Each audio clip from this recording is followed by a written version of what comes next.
The Stampeding of Lady Bastable by Saki.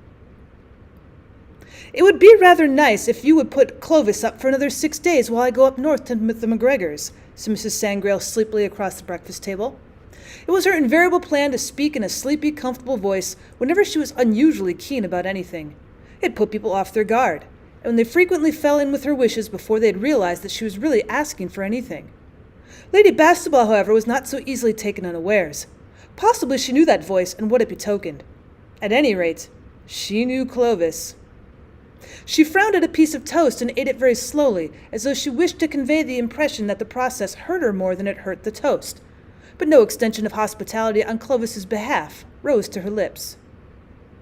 "It would be a great convenience to me," pursued Mrs. Sangrail, abandoning the careless tone. "I particularly don't want to take him to the McGregors, and it would only be for 6 days." "Oh, it'll seem longer," said Lady Bastable dismally. "The last time he stayed here for a week—" "Oh, I know," interrupted the other hastily. "But that was nearly 2 years ago. He was younger then." "But he hasn't improved," said her hostess. "It's no use growing older if you only learn new ways of misbehaving yourself." Mrs. Sangrail was unable to argue the point. Since Clovis had reached the age of 17, she had never ceased to bewail his irrepressible waywardness to all her circle of acquaintances, and a polite skepticism would have greeted the slightest hint at a prospective reformation. She discarded the fruitless effort at cajolery and resorted to undisguised bribery. "If you'll have him here for these 6 days, I'll cancel that outstanding bridge account." It was only for 49 shillings, but Lady Bastable loved shillings with a great strong love. To lose money at bridge and not have to pay it was one of those rare experiences which gave the card table a glamour in her eyes, which it would never otherwise have possessed. Mrs. Sangrail was almost equally devoted to her card winnings, but the prospect of conveniently warehousing her offspring for 6 days and incidentally saving his railway fare to the north reconciled her to the sacrifice. When Clovis made a belated appearance at the breakfast table, the bargain had been struck. "Just think," said Mrs. Sangrail sleepily, "Lady Bastable has very kindly asked you to stay on here while I go to the McGregors."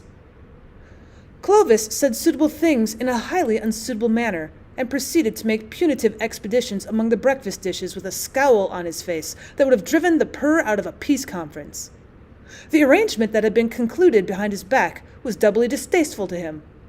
In the first place, he particularly wanted to teach the McGregor boys, who could well afford the knowledge, how to play poker at patience.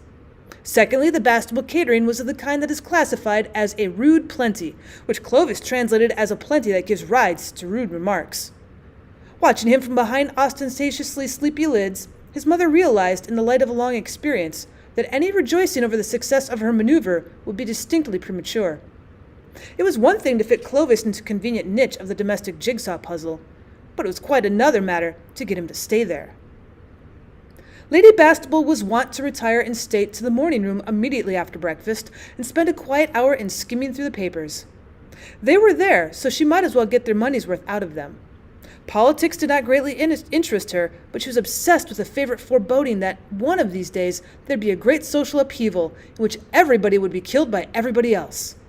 "It will come sooner than we think," she would observe darkly. A mathematical expert of exceptionally high powers would have been puzzled to work out the approximate date from the slender and confusing groundwork with which this assertion afforded. On this particular morning, the sight of Lady Bastable enthroned among her papers gave Clovis the hint towards which his mind had been groping all breakfast time. His mother had gone upstairs to supervise packing operations, and he was alone on the ground floor with his hostess and the servants. The latter were the key to the situation. Bursting wildly into the kitchen quarters, Clovis screamed in a frantic though strictly non-committal summons, "Poor Lady Bastable! In the morning room! Oh, quick!" The next moment, the butler, cook, page boy, 2 or 3 maids, and a gardener who happened to be in one of the outer kitchens, were following in a hot scurry after Clovis as he headed back for the morning room.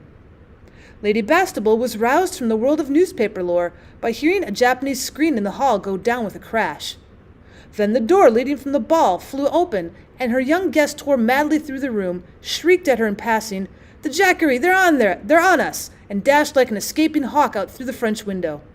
The scared mob of servants burst in on his heels, the gardener still clutching the sickle with which he'd been trimming hedges, and the impetus of their headlong haste carried them, slipping and sliding over the smooth parquet flooring towards the chair where the mistress sat in a panic-stricken amazement. If she'd had a moment granted her for reflection, she would have behaved, as she afterwards explained, with considerable dignity. It was probably the sickle which decided her, but anyway she followed the lead that Clovis had given her through the French window, and ran well and far across the lawn before the eyes of her astonished retainers. Lost dignity is not a possession which can be restored at a moment's notice, and both Lady Bastable and the butler found the process of returning to normal conditions almost as painful as a slow recovery from drowning.